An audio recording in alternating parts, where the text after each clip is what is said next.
क्या है places of worship act? क्या आप जानते हैं कि 1991 में कानून बना जिसे प्लेसेस ऑफ वर्शिप एक्ट कहते हैं। आज भी भारत में धार्मिक विवादों की आग को शांत करने या भड़काने की वजह बन रहा है।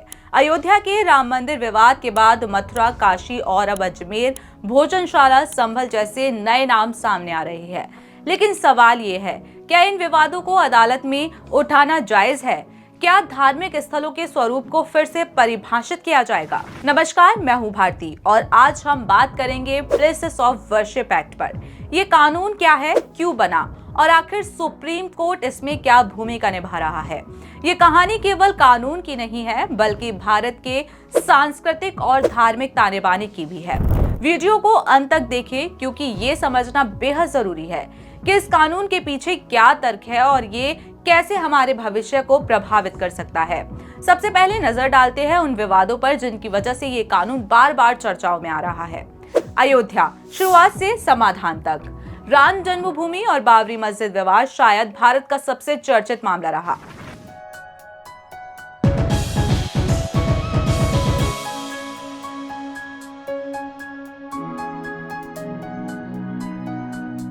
सुप्रीम कोर्ट ने इस विवाद को सुनकर मंदिर निर्माण का रास्ता साफ किया और मामला सुलझाया। लेकिन क्या वाकई ये एक अंत था या फिर एक नई शुरुआत? क्योंकि अयोध्या के बाद आवाज उठी, काशी और मथुरा बाकी है।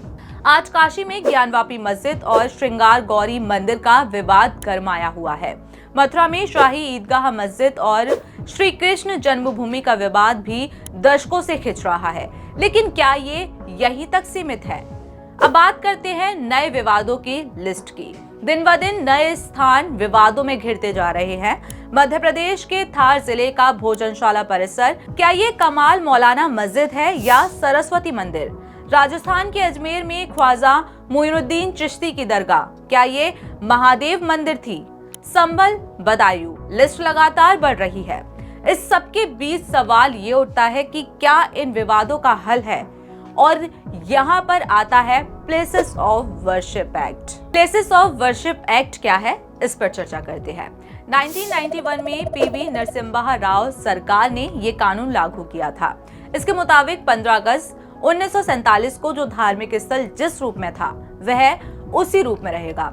यानी मस्जिद थी तो मस्जिद, मंदिर था तो मंदिर।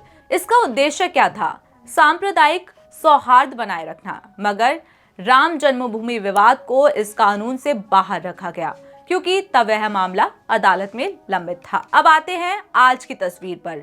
कई याचिकाओं में इस कानून को चुनौती दी गई।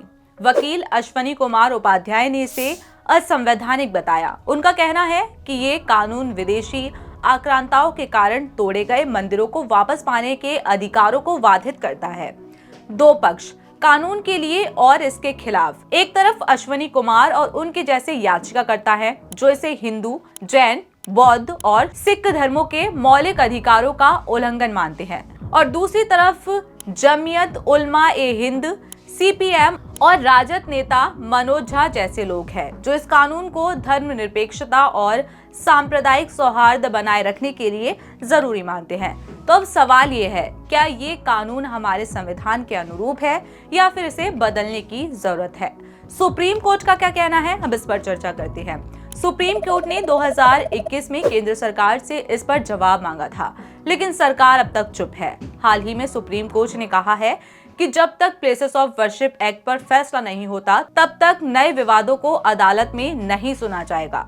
तो क्या ये कानून भारत के सांप्रदायिक सौहार्द का प्रतीक है या धार्मिक अधिकारों का हनन? इसका जवाब आने वाले वक्त में मिलेगा। मगर एक बात साफ है, इस मुद्दे पर जो भी फैसला होगा वह भारत के भविष्य पर गहरी छाप छोड़ेगा। आपका इस पर क्या मत है? क्या प्लेसेस ऑफ वर्शिप एक्ट हमारे देश के लिए जरूरी है या इसे बदलने का समय आ गया है? हमें नीचे कमेंट्स में अपनी राय जरूर बताएं और ऐसी ही जानकारी भरी कहानियों के लिए चैनल को सब्सक्राइब और लाइक करना ना भूलें।